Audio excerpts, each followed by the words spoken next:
Yeah, we're live and we are in the morning, 8:30. So time to get your projects done. This is your morning motivation. So let's officially state it. You need to go get something done. You need to stop goofing off. Stop going to work. Stop doing anything else.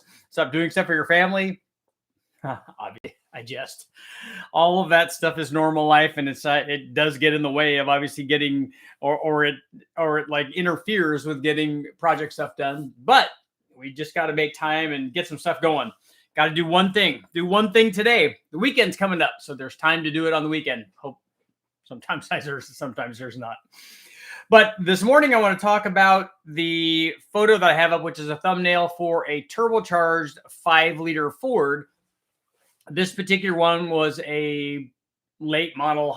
I say late model, hydraulic roller block, late model from the 80s and early 90s hydraulic roller block. And what I did was we started out running this thing basically stock. And then it was one of my favorite sequences that I did with a 5-liter Ford because we did a lot of stuff. So I did, just a cam and just an intake manifold, and we ran nitrous on it, and we did a cylinder head upgrade on it, and then we eventually did another intake upgrade going from the GT40 stuff to this one was an extrude hone ported Holley Systemax manifold, which a Systemax, especially back in the day, is a pretty good option for that. We now know that they really needed some other kind of intake manifold, and especially something with a bigger throttle body. Although the nice thing about Boost is it cured the issue with having the big 75 millimeter throttle body that didn't flow nearly enough for some of the things that we were trying to do with it. And then a 90 would tend to hurt drivability a little bit. It'd just be the opening rate would be a lot. And now we think, well, a 90 millimeter throttle body, yeah, those are stock now. So, back in the day, what do you know? But when we're running all of this testing, so we went from the stock motor with stock exhaust manifolds and stuff, and then put just a GT40 intake manifold on it, and then put a 274 extreme energy cam that I used and everything, and then put ported heads. I'm thinking that they were RHS heads probably. So it wouldn't have been my first choice, but that's what we had at the time laying around at West Tech. And then we put I ran nitrous on it, and then we put the Holley Systemax intake manifold on it. And the interesting thing, when I did the Systemax intake manifold upgrade on it, compared to the GT40, like compared to the stock HO, the GT40 actually loses a little bit down low and then gains through a lot of the curve, and it did exactly that. The same thing happened to a greater extent with the Systemax, the ported one, is it did pick up a lot of power up top, especially once you already had, what do I got going on there? Oh, nailed it on something.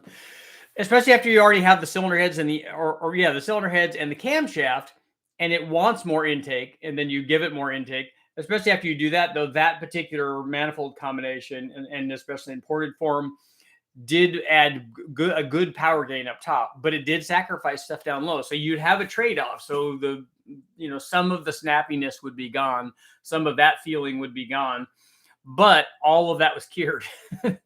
One, it was cured with the nitrous, which always makes a huge gain in power, but certainly with the turbo. So we installed a single turbo kit from the guys then, from my buddy Jimmy and Nathan, at HP Performance. And that was actually, this is one of the instances where I used a kit on the dyno that was actually designed to go on a car. I've done that a couple of times, but usually it's me configuring some turbo thing, like making one for the 5-liter Ford, like I've done with turning the shorty headers or stock exhaust manifolds upside down and just getting the boost somehow to the turbo and then through an intercooler and then back into the intake manifold. But this was actually a kit that not only fit in the car, but had been running around and stuff. They'd used them a lot and sold a bunch of those kits for 5-liter guys. There's a bunch of them running around. It was a really good kit. It had it had exhaust manifolds, dedicated tubular exhaust manifolds, as it were, with a cross in front pipe and then merging off to one side for a T4 turbo. And we ran, I'm thinking that this one was only a 72 millimeter turbo. It wasn't very big. So I'm going to go ahead and check and see where we were on that thing, because I think that that's what we had at the time. Again, not probably the turbo that I would have picked for that application, but it did work and it did make boost and it did make power. So we'll take a look at our small block Ford and then 302 and then turbo.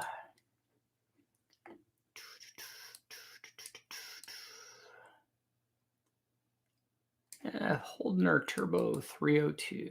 Yeah, they were RHS heads. Holley Systemax.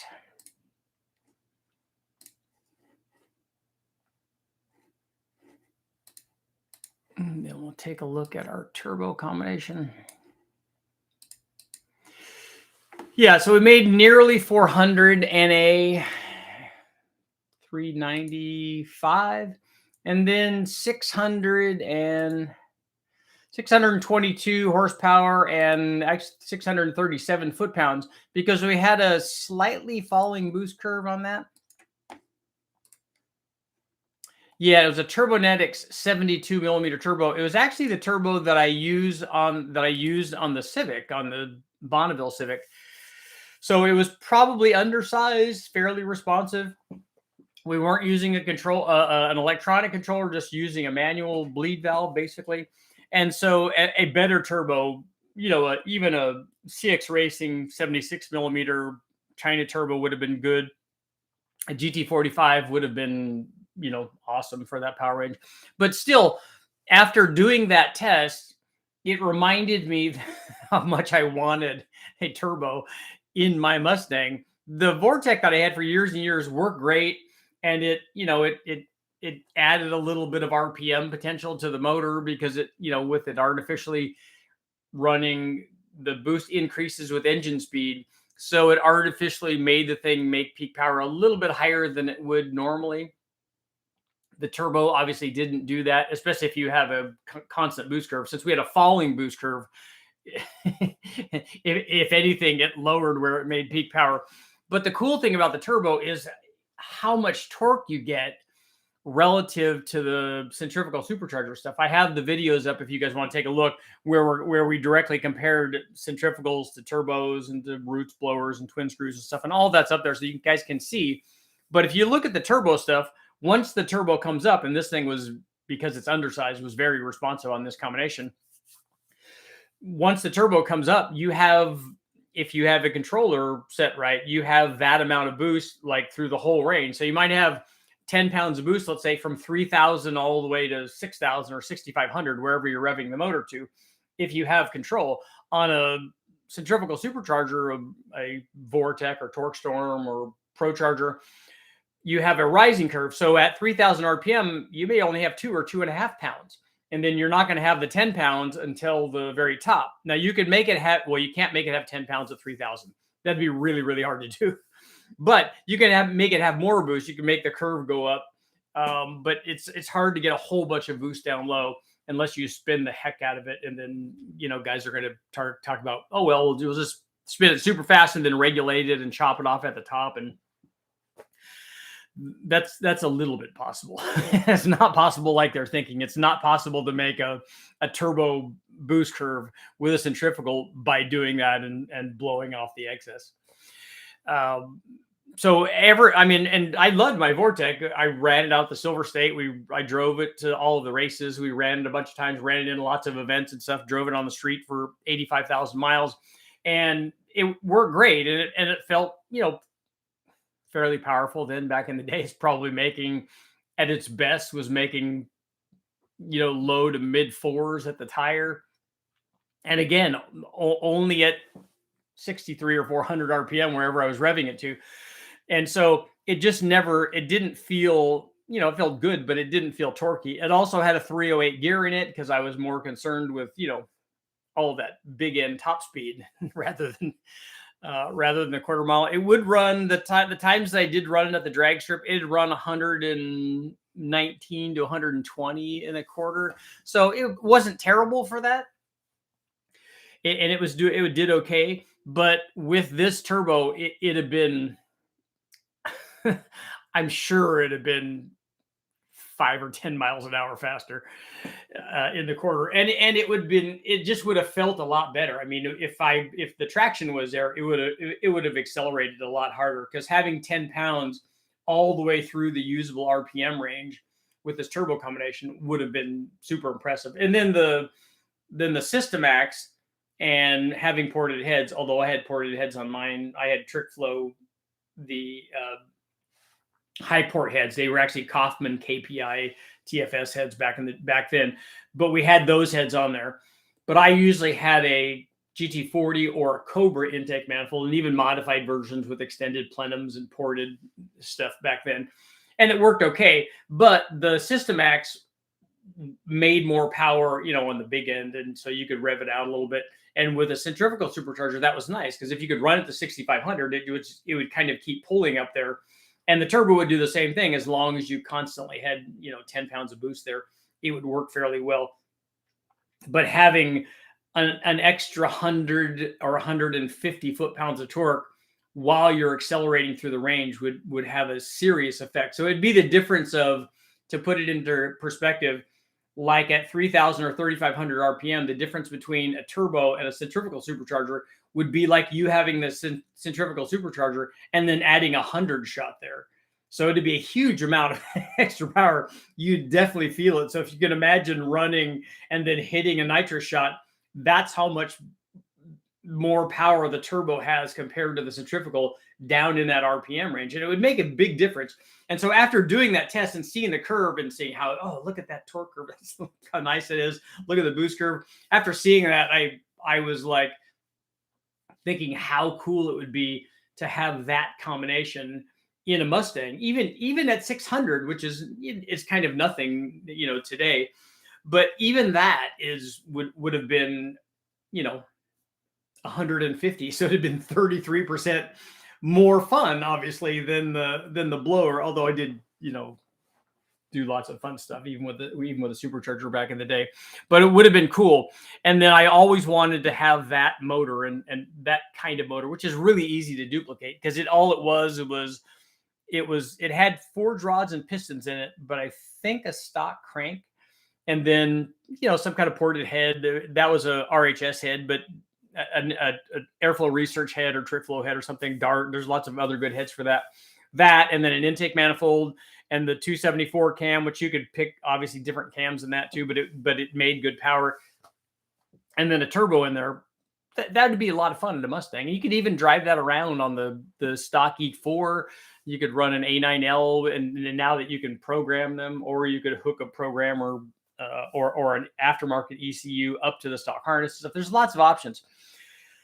That's one route. The other route that I see, and especially after longing for some kind of an aluminum motor, to bring all the weight down, even though a 5-liter block is a thin wall casting and stuff, and obviously that's why they split in half. But it's not terribly heavy for an iron block, but an aluminum block would be even better. So, and the nice thing about having an aluminum block like that L33 and starting with that and putting that in a Mustang is that it starts off with, a cammed LS3 like that motor basically makes as much as the supercharged motor did. So you're starting off at a much better position.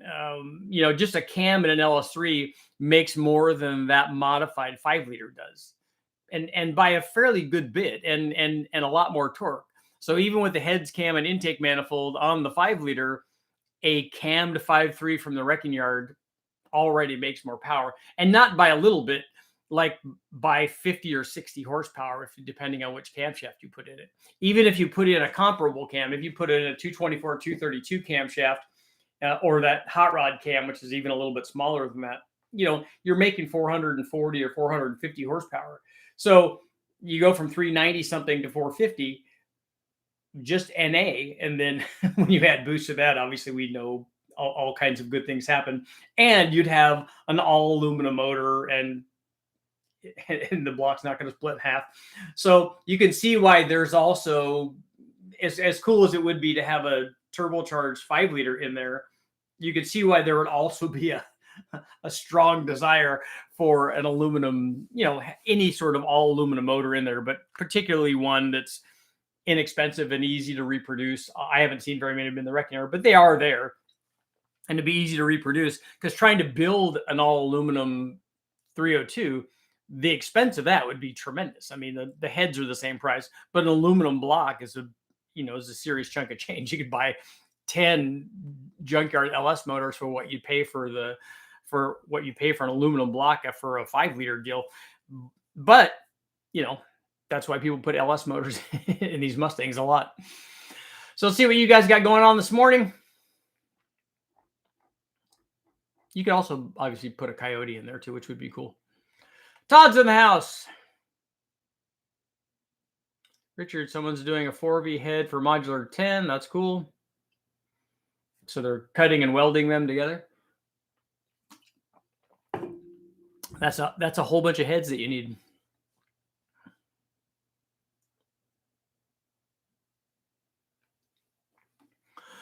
John, thumbnail got you going. I have a Chevy swap to do. California's in the house. Jaguar 5-liter. South Carolina, is that what it is? Cool. I'm running a 102.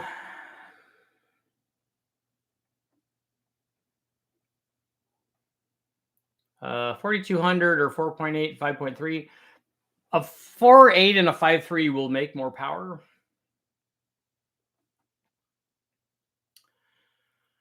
Going to be running twin 68s.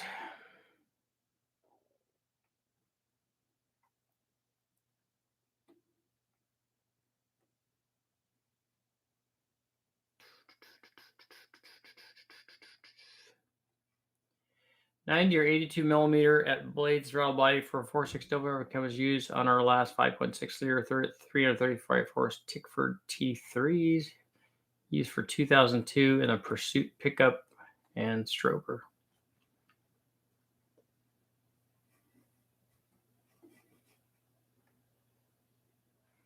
I want 600 NA.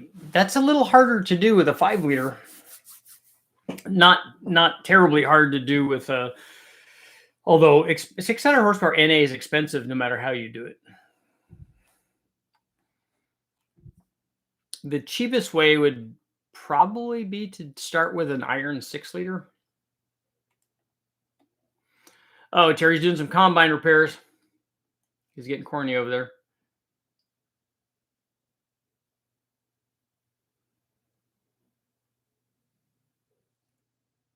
Got an 84 Fila T-Bird.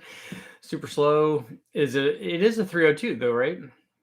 Does the Old Rock Performer HEI and other stuff I added to it bolt up to an Explorer 302? Yeah, you added an HEI distributor. That's interesting. An HEI top conversion for a Ford. I just don't know about the hood clearance on that.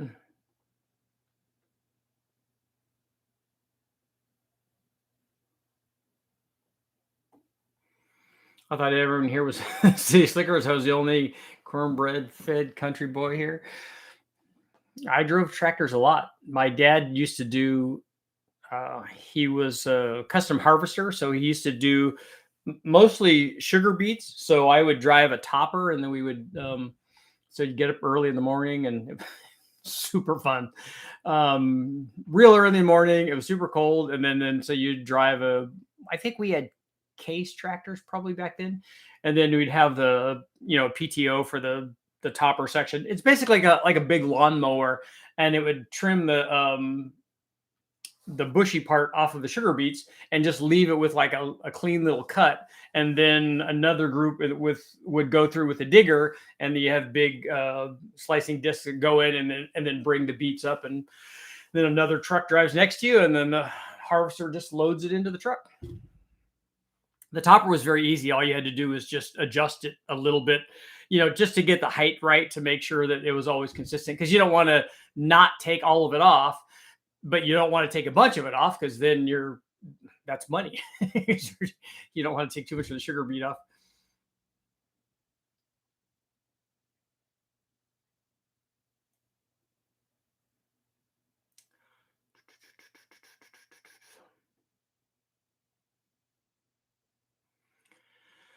Chevy 350 or 454 or 327. All those are good.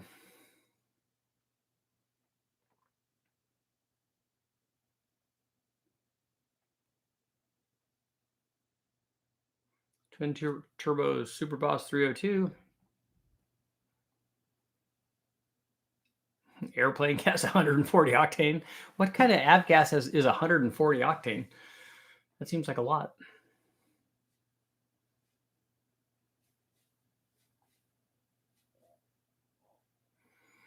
What would be the cheapest turbo system? I don't know about systems for a particular application, but that's something you could do yourself. You could just use the stock exhaust manifolds, especially on the Coyotes. Those are actually really good exhaust manifolds.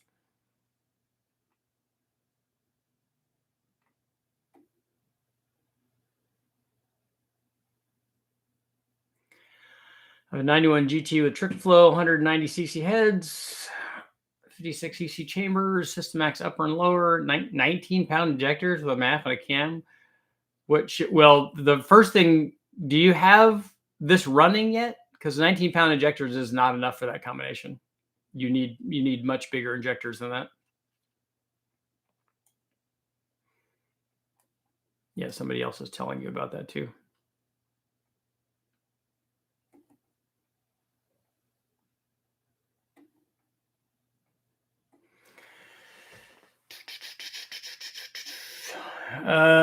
Todd, don't be bouncing it off the rev limiter. What is your air fuel? You didn't tell me last night. What's the best NA build for a drag car? What do you mean by best? You got to tell me what your definition of best is.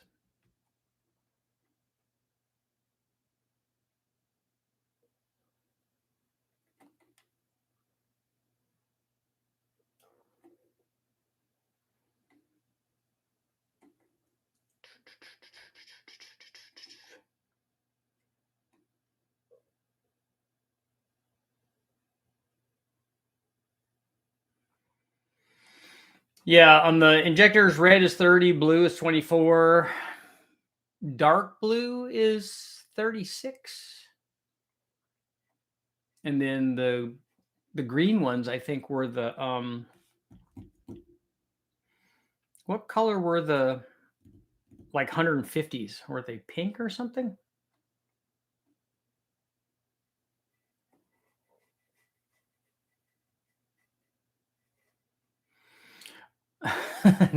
Todd, I just don't want you to see you break it. I want to see you be able to. If you do it right, you can go out and make runs all the time. If you do it wrong once, then you break the motor and it's no fun anymore.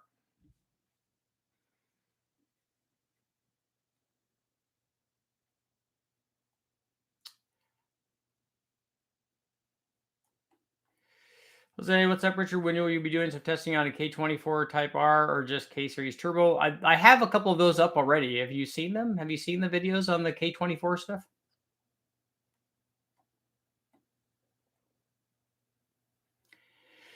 Do you remember which live at the poll and discussion on 87 octane versus 103 in a low compression motor? I'd like to go back and listen to it again. I'm sure it gets old repeating the same thing. What is your question about octane? Octane doesn't change power unless it changes timing. If you have a combination that needs more octane and it's pulling timing and putting more octane in will change the timing, then it will make more power. If you have a combination that will run on 87, putting 100 in it is not going to do anything.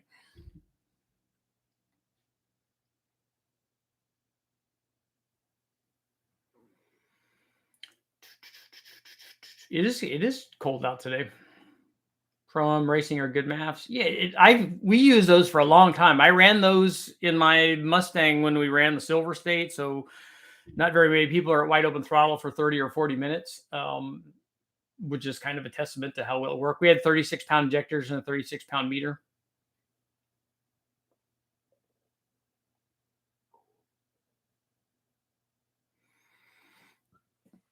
How hard is it to take a 351 Windsor carbureted application to EFI? The bolting the stuff on is very easy, but the harness and stuff might be a little bit more work.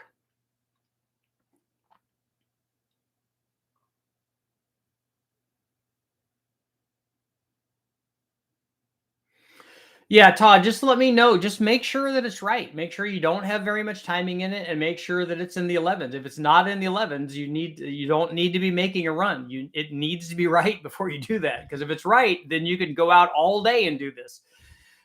But if it's 17 like the other time, you're gonna break it.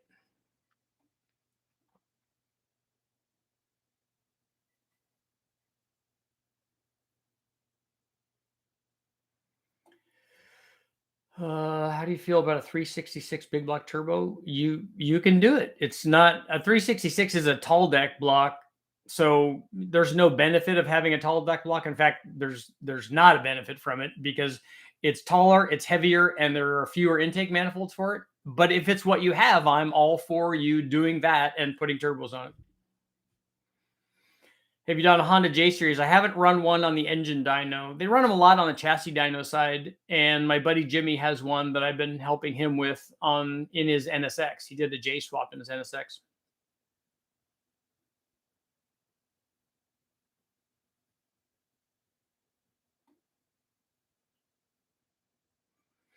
Brandon, I don't build drag cars. That's not what I do. I do dyno testing.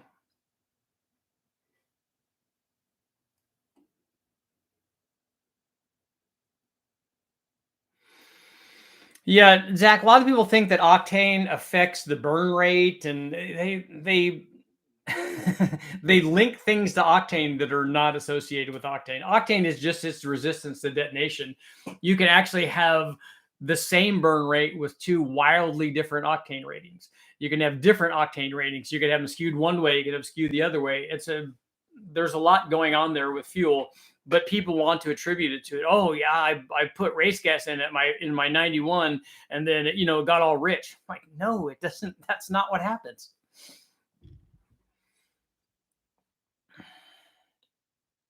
Sean, what would be a better 5.0 to make the better stock parts SVT Cobra or Roush for power? I don't know what you're talking about. Is this a Coyote? Is it an early 5 liter? You gotta give me some more information. Bigfoot's in the house.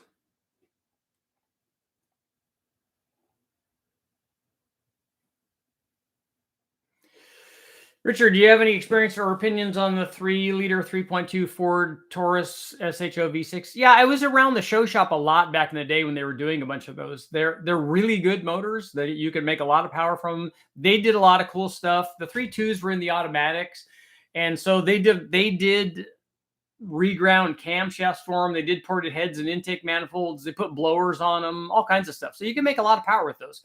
And I remember being in one with a Vortec, and it went to it would show 10,000.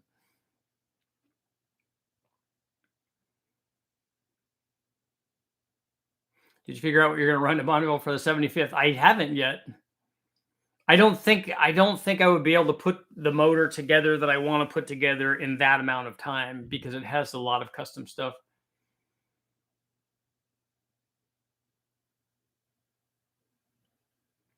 Rebuild. What kind of gas are you using on that at 19 pounds?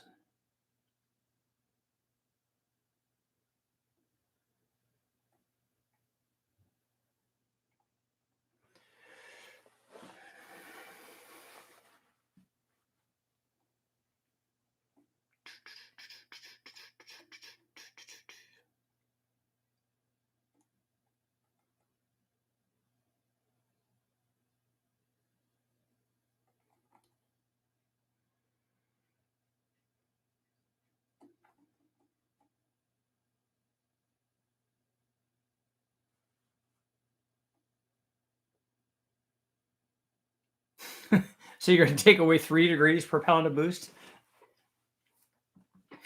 So at 19 pounds, you're going to take away almost 60 degrees. That probably would be too much. Richard, would you test some turbos on a GM V6 60 degree? I think the turbos are going to do the same thing on any motor that we test them on, right?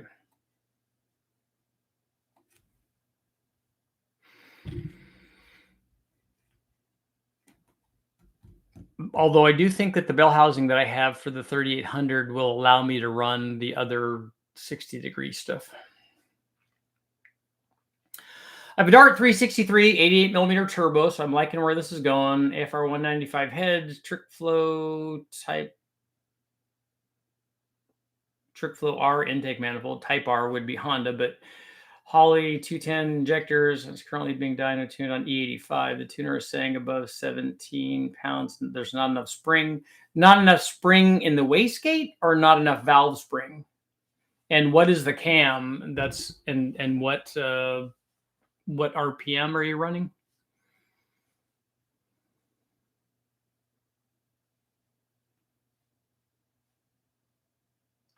VP is 115, 145.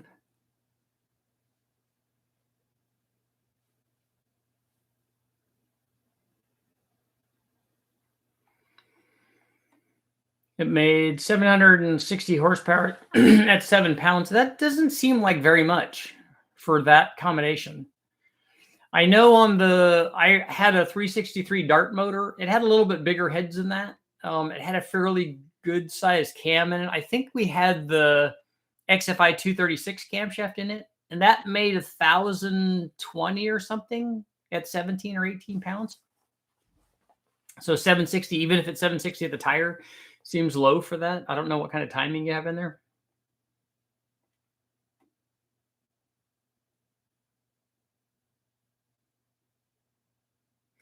Not enough valve spring. Well, you need to measure and see what your valve spring pressure is. Yeah, Eric, it is the same pattern for the North Star. Have you done a Ford EcoBoost? Only on the chassis dyno. You should do some Gen 2 Hemi stuff. I don't have any of those. I have run turbos or a turbo on a 3100 on a chassis dyno in the car. It was on a Grand Am.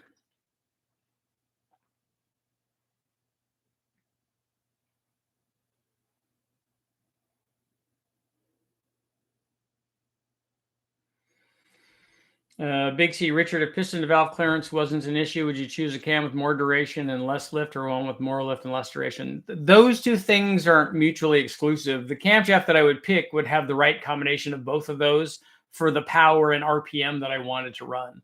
I wouldn't pick one of those things over the other.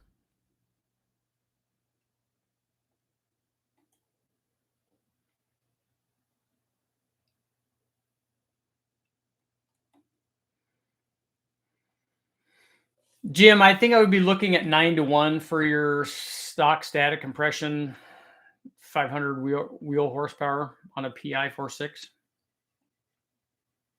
No Subaru stuff. That's not even planned.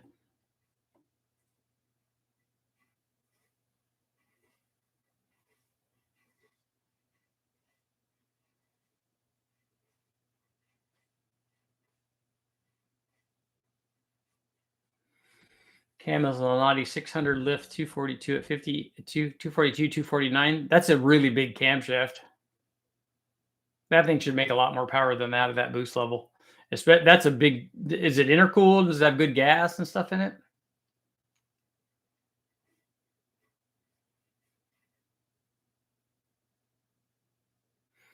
What effect does a firing harder have on power? Almost nothing. That's usually done for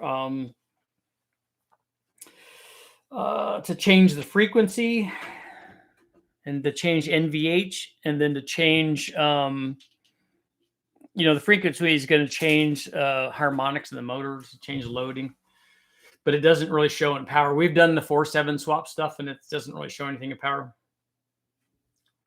Admiral, I already responded to your 4-valve V10 thing. Intercooler on E85. Yeah, at 17 pounds, that combination should make a lot more power than that. That's enough camshaft and enough cylinder head for you to make really good NA power. I mean, a 363 with that camshaft in it, and I'm assuming that's not 6-to-1 compression, that it has a reasonable amount of compression. And what intake manifold did you say? What intake manifold it has in there? That's easily going to be a 500 horsepower motor, and probably more than that. I know the NA one that we had was like 560 or something.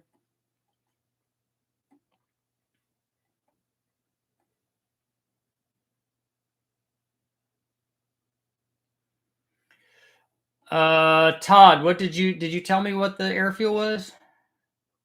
You're at 13.4? Dude, you need to add a bunch of fuel to that thing.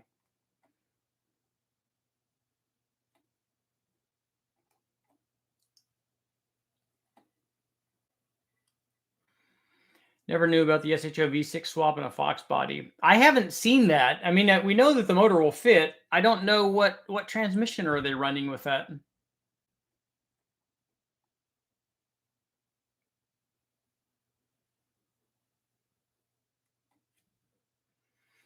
Well, judging by the J series, how much power they're making out of them, it's obviously working well enough for a single cam. On the NSX motor on the C series, it's a twin cam, but the J series, it's really easy to make 600 or 700 of the tire with those. Trick flow type R. Okay. Oh, that's right. That's not a great manifold, but it's enough to make the kind of power that you're talking about. I've never run an SHO Taurus V8 version, which I think was, if I remember, it was a 3.4 liter. I've driven them and we've run them on the chassis dyno back in the day, but never on the engine dyno.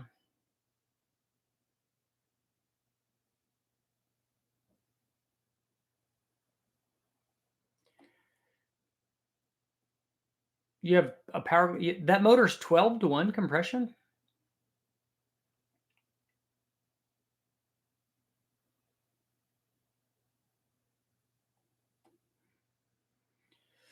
Brandon, any roller rocker for an LS needs a valve spring upgrade.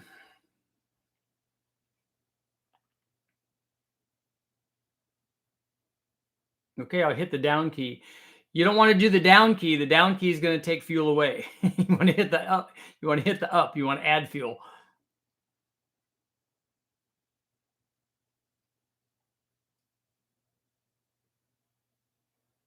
I want to swap in an Audi all-wheel drive chassis, then I'll have a Fox body. Clever.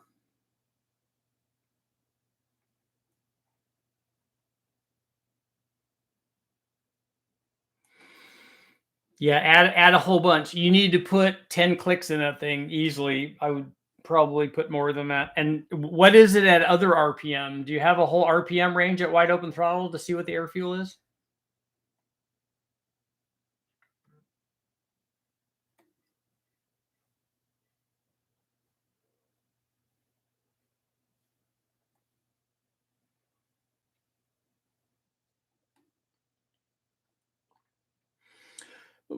Turbo Fox, why is it 12-to-1?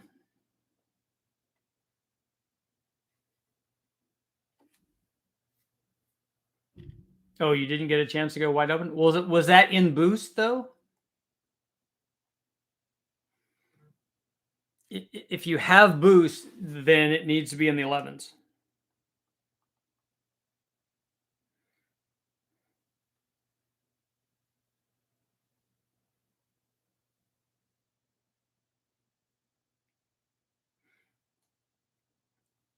Mark Sanchez sending me a message.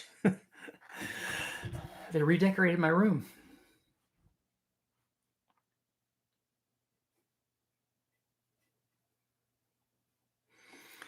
Dan, you missed it all. We were having fun. We were mostly talking about you.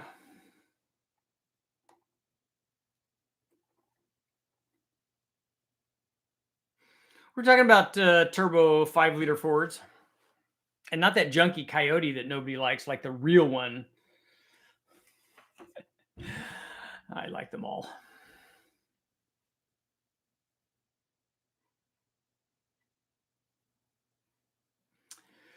Only one I can think of is the rear-wheel drive F-body 3800 manual. That's the bell housing that I use for the 3800 testing on the engine dyno for the 3800 L36 and L67. Right? That's what it is. 12-to-1 would be a dome piston, the 393 with a 6cc 302 flat top and a 6cc chamber is 11-to-1. Yeah, the 12-to-1 has me concerned on that combination.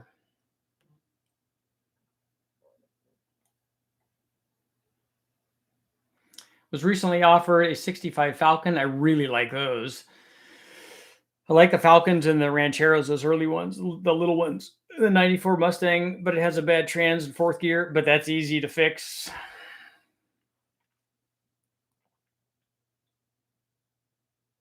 Admiral, yeah, the answer is always yes. If you're trying to weld motors together, the answer is yes, you should always do that. We ran no boost at first and it made 400 to the tire.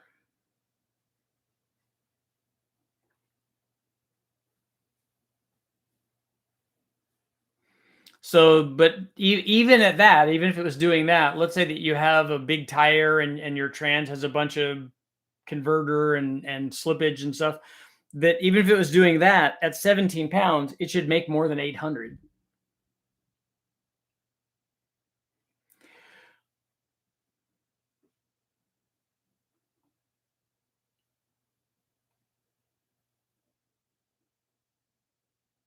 What I need is a USB connector to hook on my laptop while driving it.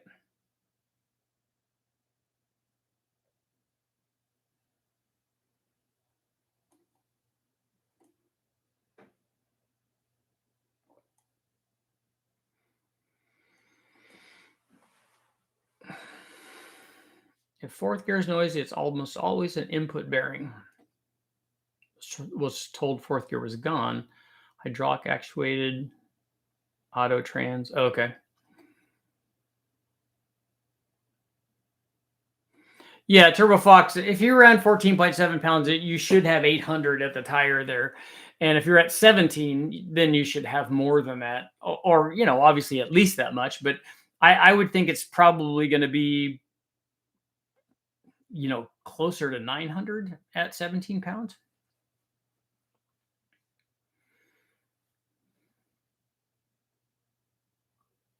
Go get those projects done. No one wants that kidding on Todd. Stay focused.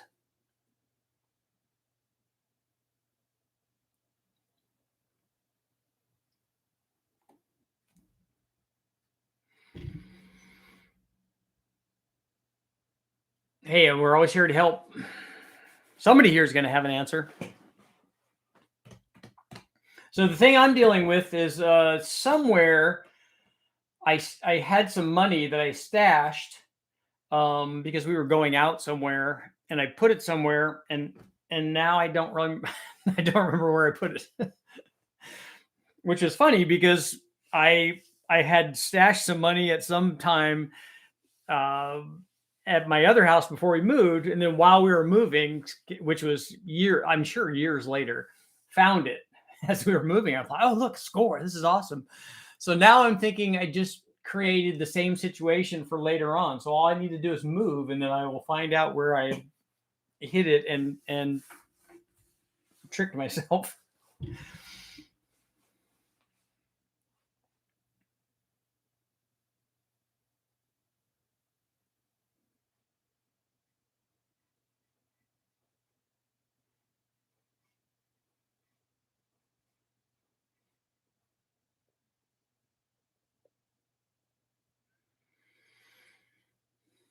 Roush, Boss, Cobra, 50 Dyno Shooter. I don't know what that is. I don't know what different motors you're talking about there. I don't know why is a Roush motor different than a regular Cobra or a Boss. I don't know what you're talking about there. So you gotta be specific. Spell it out for me. Say this motor it does this. This motor does this, and this motor does this, and these are the ones that I want to compare. You need to make it simple for me. I'm not really that sharp. My problem is that when if I hide something or if I suggest something and too much time goes by, then I have too many other things that are filling up my brain, and then I won't remember.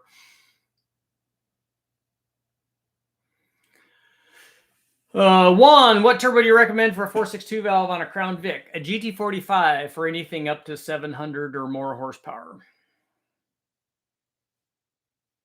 JPL, tell your wife Hillary I said hey. So I said, what's up?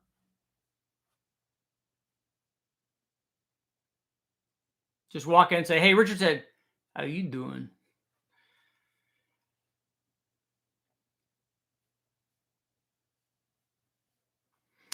Turbo Fox, find out what timing is in that thing at 760. I know, Todd, that's where I think it is. I think it's in the books, but I have a lot to go through, and I kind of went through them and looked in between them and didn't see it.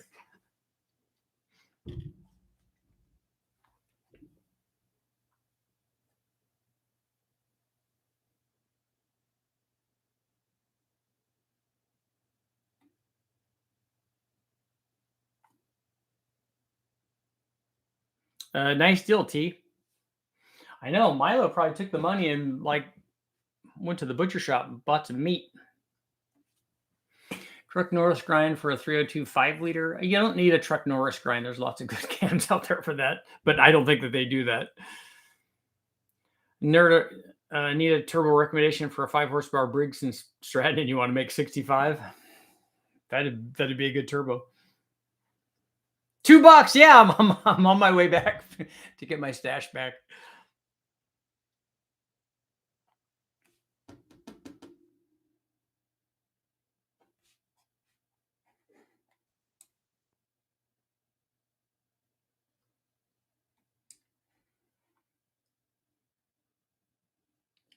There were 7 $1,000 bills I sold for around $3,000 a piece. Nice.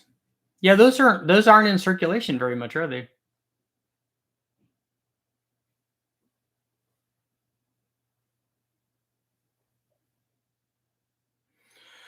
How do you feel about cast iron versus aluminum blocks? I like both of them.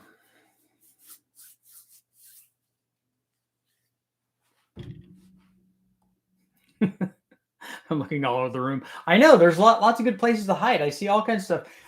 I think somebody sent me some money for this. So if you're the guy that sent me some money for $20 Canadian, I was going to send it to somebody, and now I seem to have lost who it was and the address and stuff. So if you're the guy that sent that, I think somebody gave me Super Chats money for that. So if you're that guy, please let me know. How can I get low buck 500 horsepower out of a 5.3? With boost is the easiest way, because you're not going to get 500 horsepower cheaply out of a 5.3 NA. That just won't happen. That takes a lot of stuff. That takes heads, cam, and intake manifold. But it just takes a turbo easily. You can make 500 at the tire with just a stock 5.3, no cam or anything, just the turbo. What should my oil pressure be at 156,000 miles? It should go, if it's an LS, it should go up with engine speed. So it's going to be 30-ish or 40-ish at idle, and then it should go up to 60 or 70 or 80 at whatever your maximum RPM is.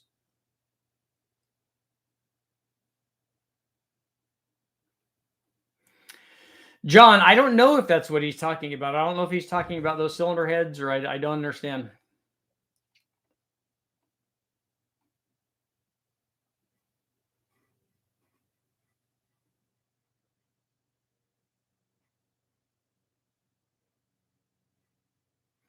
What is the perfect carburetor for an inline 6-cylinder 250 turbo build? So are you doing a blow through? It's gonna have to be some kind of blow through carburetor.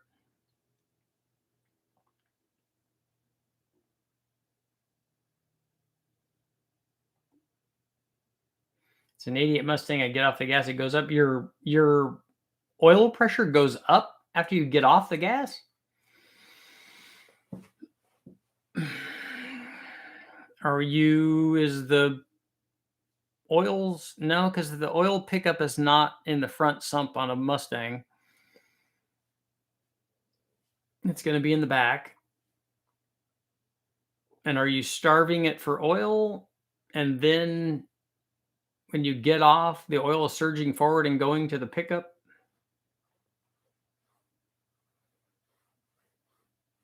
What is the maximum boost on a small block Chevy TPI? So it's a tune port motor. The tune port motor doesn't care how much boost you run on it. I mean, the tune port doesn't. If you have a small block, you can run, how much power do you want to make? How big are your turbos? What are you trying to do? The dates on the bills are from the 30s and 40s, so I'm guessing the person didn't trust banks during the Depression. Maybe.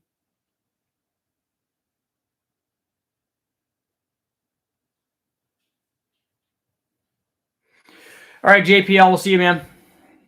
Jensen Racing Engines, the guys doing my tuning. They're good engine builders. Don't know about tuners. Yeah, just find out what the timing is. If it's 10 degrees or 11 degrees, we kind of know your problem. If it's 30 or 40 or 50, that might also be a problem.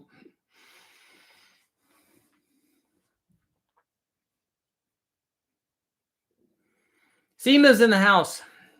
I know, I wish I was out there.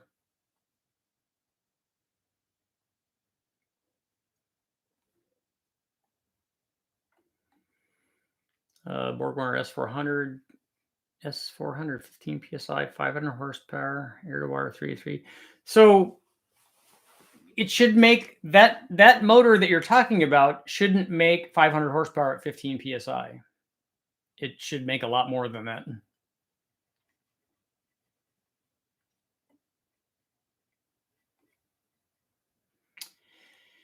He said below 15 degrees, the dual sync skip cylinders. So it's not really necessary to have a dual sync on that. It's not really necessary to try to be running it in, so you could be having misfire now. So it's not really necessary to be running it in sequential. You just run it as a batch fire so that you get rid of that misfiring. And then 15 degrees is not enough for what you're doing. That should easily be up at 20 degrees. And you're probably going to find out that that motor probably wanted 35 degrees NA, I would imagine.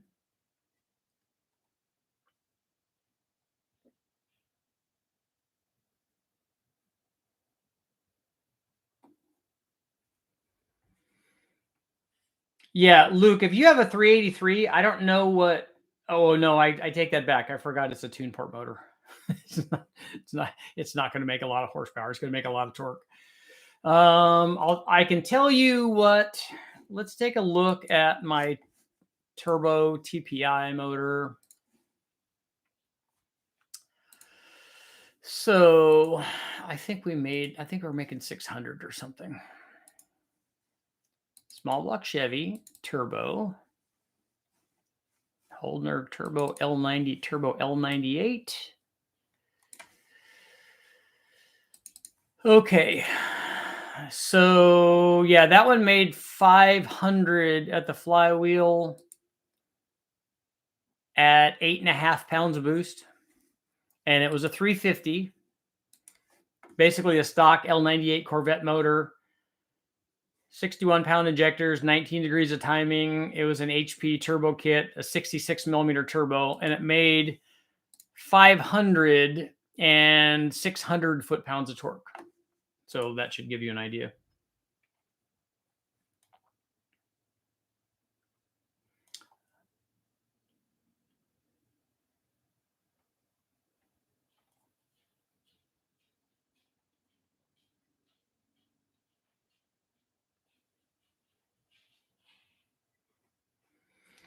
Daniel, you're here at SEMA with comp turbos.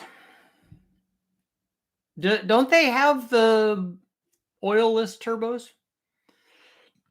I thought we tried those a long ways back.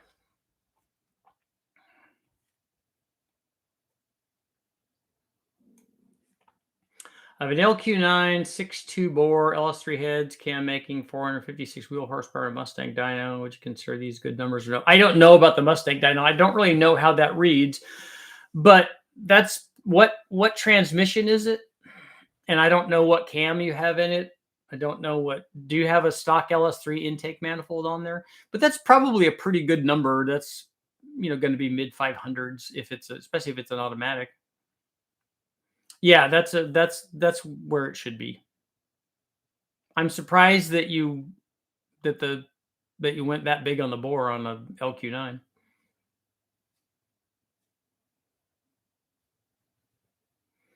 Richard, any recommendations on shops? Yeah, a good one are the guys at Dugan's. They're not cheap though.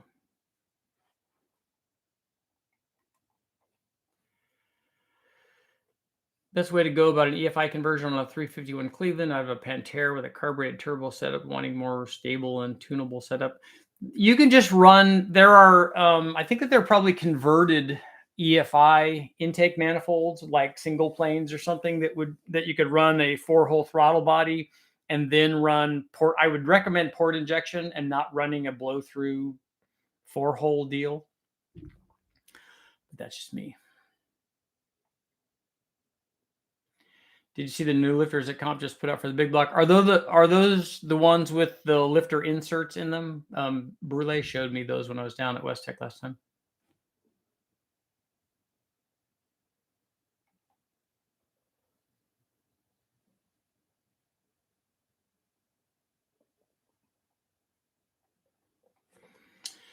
Richard, got my engine completed. Big block Ford 557. That Sirius twin GT45s, 14 pounds of boost, made 1524 and 14. That's good. Are you using a stock 460 block or is it an aftermarket block? I'm kind of hoping.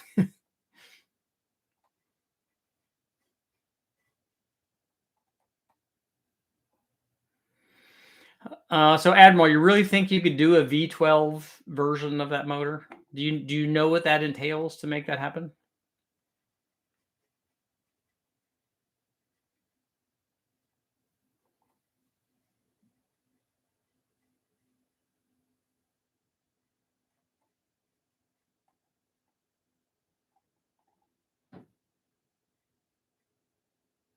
Okay, aftermarket eliminator block. I was wondering, even a 557 that's making, like we had one that made near 1,000 horsepower NA, and that's still, I think, probably getting near the limit of this stock block. It's certainly in the I would be concerned area. We didn't even have a poll. Nobody even mentioned our poll this morning. Yeah, Jose, that's kind of what I was figuring for it. So you got a camshaft that's near the limit of piston to valve clearance. Ooh, a 111 too.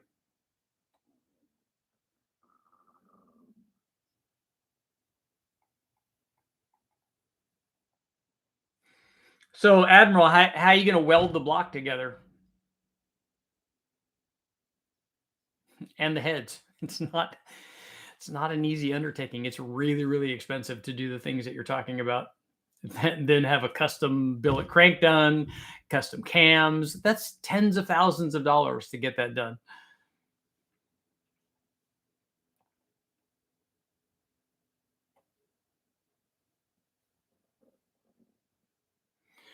Richard, I want to get my truck running good enough. Todd, I offered to have Ish look at your tune. I could take your thing down to West Tech. Take your computer down there.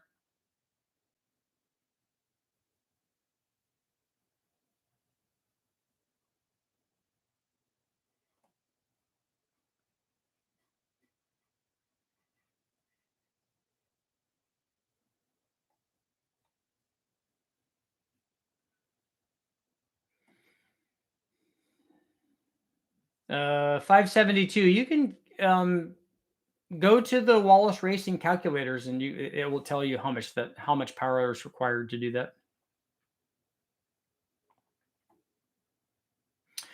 Luke, on your tune port deal, you would definitely make a lot more power if you had a different induction system on it. Because the thing is that induction system limits the RPM potential of the motor because it only wants to make peak power at less than 5,000 RPM or so. So I think that's where this thing made peak power at 4,800, and is wanting to make peak torque down at like 3,600. So it's a really good truck intake manifold, but not good for making power. So if you were to put any other intake manifold on there, like a really good one is if you want to keep it TPI, the Holley Stealth Ram is really good for that, or any sort of aftermarket single plane port injected deal. Edelbrock makes them for small block Chevys. All of that will work.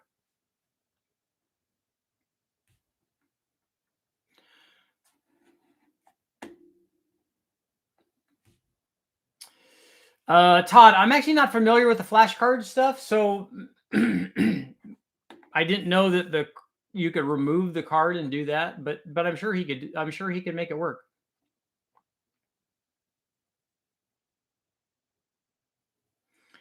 It would be cool to see the comparison between a 7.3 Godzilla versus an old school 460 and see what it'd take to get the 460 to the level of the Godzilla.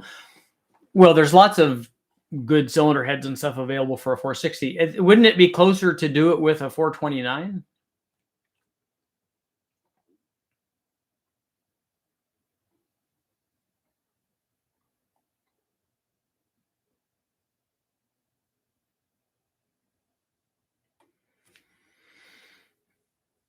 Chris, when I did the deal for the 2.2, we didn't have to remove anything. The distributor that we had was already a 4-pulse distributor. The sensor that we used was the LS, and we're using an LS harness too.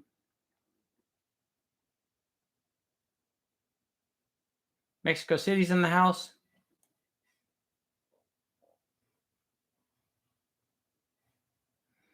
And Admiral, to answer your question, if you built a V12, I would definitely love to run it. I'm planning to nitrous because with a Fox body 5-speed, it may be losing boost between gears.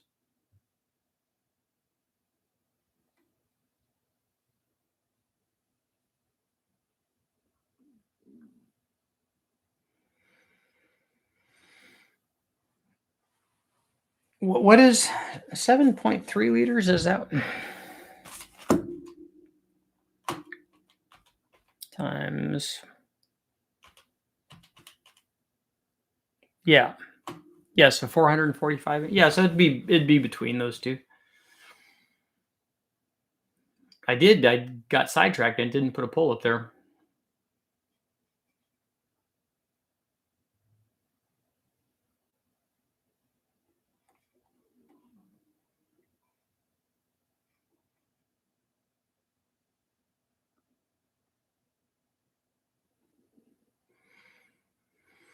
Yeah, Dan, a V16 would make more sense, right? LS7 heads on LS3. Will the LS7 heads work on the LS3? Will they work on that bore? The valves don't hit the edge of the bore? I honestly don't think you're going to pick up very much putting a stock LS3 head on. Not on a stock LS3, you're not going to pick up any power probably putting an LS7 head on an LS3. It'd have to be some sort of at least cam deal where the rest of the motor could take advantage of any additional head flow that you'd have. It'd be like putting ported LS3 heads on a. And I think that is the valve angle different on the LS7 head? Would we change the piston to valve favorably?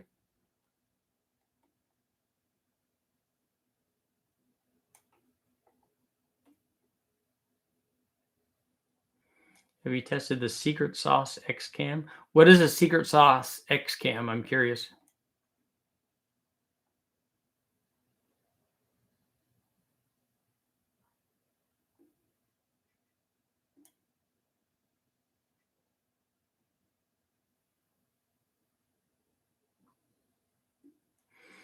Yeah, Dan, didn't Ford do a V16 or a V12 by?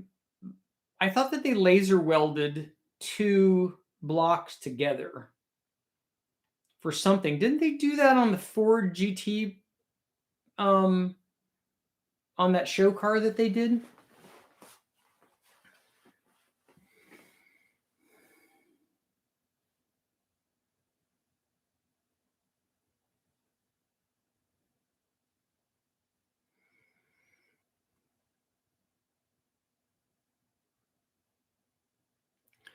Surf, you should pull timing on that anyway. It's not going to hurt you in power. Car Farm. Secret Sauce Cam. Elgin 1839 sloppy stage 1.5.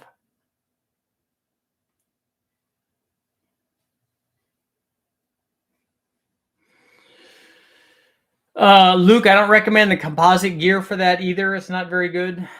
And why are you putting the brass gears on there? Why don't you use the gear designed for? Is that what year TPI motor is it? Is it a hydraulic roller cam? Just put the gear on it designed for the hydraulic roller cam.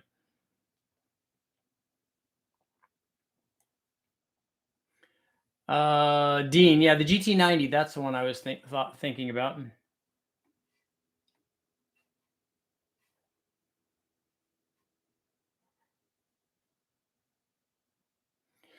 Chris, I have tested a single plane with a 90-degree elbow versus a 4150 4L throttle body. It doesn't do anything. The power output for that is dictated by the intake manifold.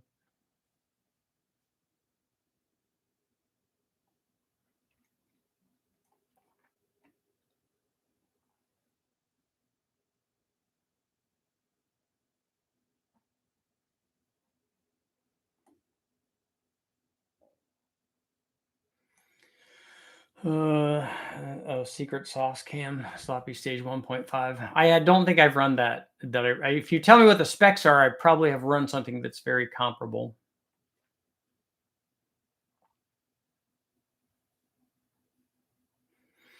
And you probably don't need, Luke, you probably don't need a high volume pump for that.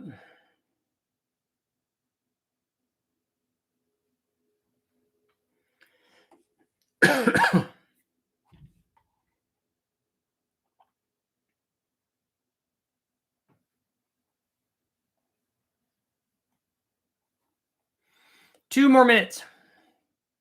Dos minutos más, por favor.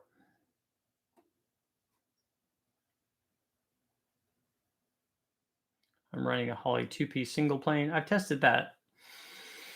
But the elbow or 4150 throttle body, there's no, or you could run a 4500 on that with an adapter.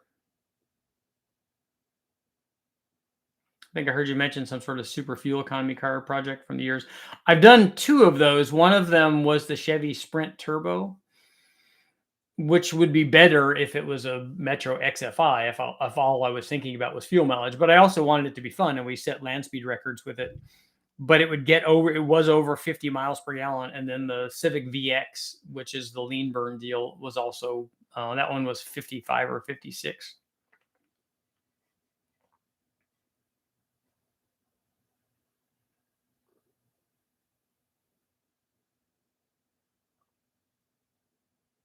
All right, Todd, let me know what happens, man.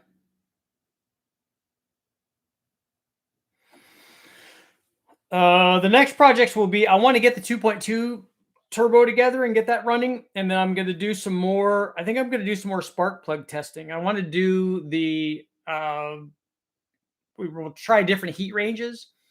And then I'll just throw a 40 or 50 gap in something to show people that it doesn't do anything. Because, what they think is, oh, the 10 lost a little bit of power and the 100 added a couple of horsepower. They think that there's going to be this big upswing in the middle because they want that to happen, and it's not going to. And then also different style plugs and different metallurgy plugs, I think we'll do a spark plug gamut kind of thing. I want to try that. And then I also want to run the two max speeding, or a couple of the max speeding turbos on the new Fowler turbo exhaust manifolds.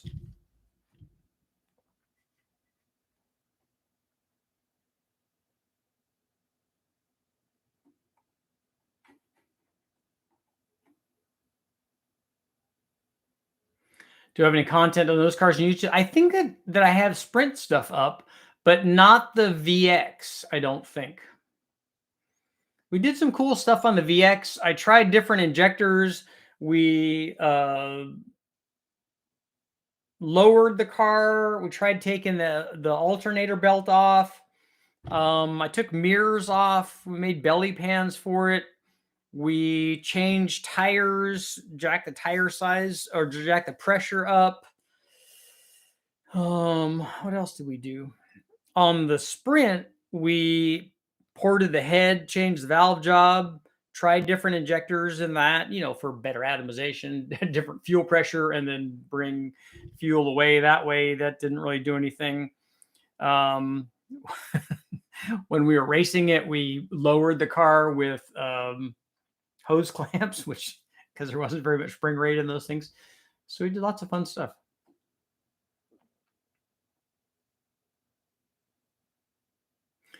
E3s T are part of the test that I want to try because I think Westech has some E3s there. I have tested Lonati Voodoo cams.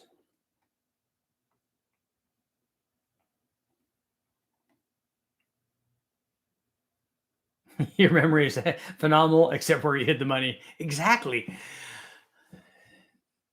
And the problem is, I tried to outsmart myself, which is pretty easy. I'm not really that sharp.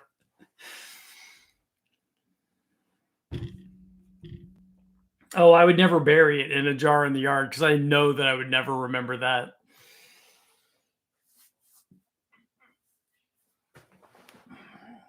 What the heck did I do?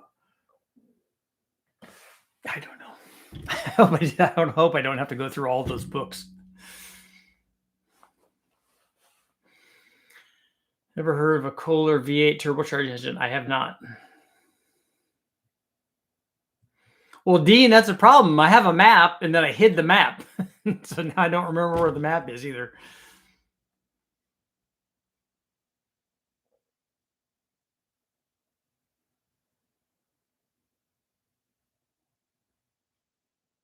What's done to your LX Mustang? Nothing right now. It doesn't even have a motor in it or a trans, but lots of stuff was done to that. It's in the freezer with a frozen salmon, the washing machine.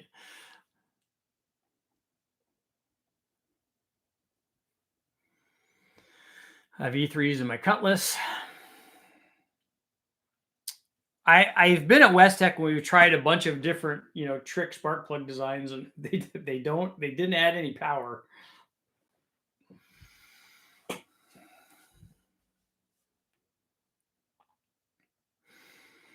The other thing I really want to check are those carburetors squirty nozzle diverter things.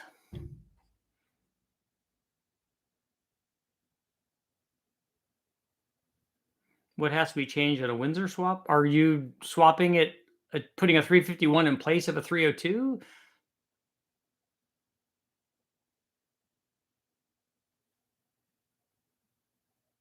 Well, it's always in the last. Bigfoot's always in the last place that you look because once you find it, you don't go looking at other places. You know what I want to do? I found it. I know that I found it, but what I want to do now is go look at more places. you know, just in case. Isn't spark plug testing really for emissions and not power? I honestly think that it does much more for that. Because if you're looking at, like with a spark plug gap, what you're looking at is you have a bunch of, we will call them fuel molecules or not, little fuel globules. And what you're trying to do is get one or two of those ignited. And the bigger the gap is, the more that they might be there present and start this like process. Because once one gets ignited, certainly two, then this spreads like wildfire going across. That's how we get a flame front, and that's how it propagates. And so what it does is having a bigger gap might increase the chance of that happening without a misfire. Because if it sparks and there's nothing there to start, then it won't start. So for ultra lean mixtures, that becomes problematic.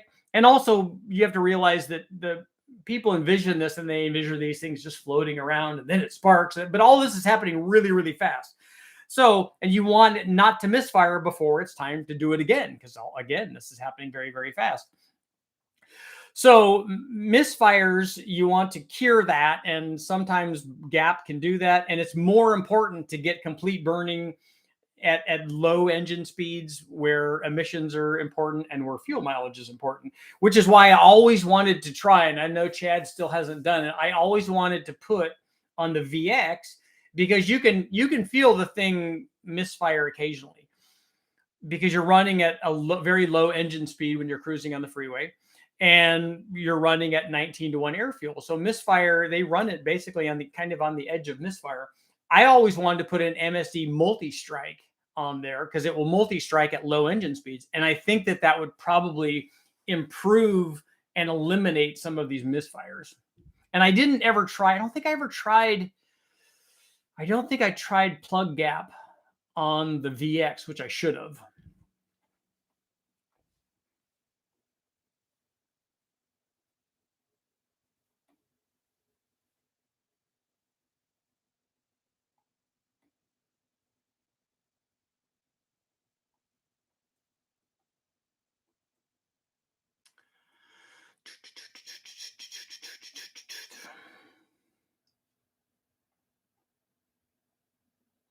or fuzz. Yep. Cotton balls, whatever you want to do, marbles in a jar, all of that is that's how we always describe the oxygen molecules. Look, this jar has 7 marbles in it. That's how many. That's when it's hot. That's what happens. That's how many oxygen molecules are in there. Now the jar is full. Now it's cold. And now all the oxygen molecules are in there, but the volume is the same. So which one of those is going to make more power? Well, the one with all the marbles. And then when you pour it out, then you've lost your marbles.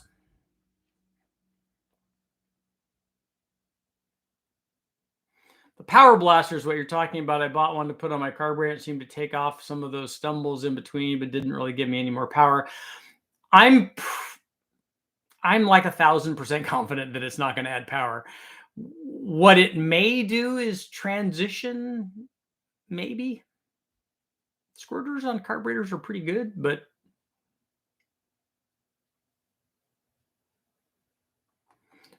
they're sure selling them. Just like all these other widget things, tornadoes, and the throttle body airfoil actually did improve the airflow of a throttle body. Whether or not your motor needed it or could benefit from it is another question, but that's not the selling point of it. And on that note, it is time to go. Thank you guys all for showing up. I will see you guys all tonight on the live feed, and I'm working on another video as we speak. Pow, pow, bang, zoom.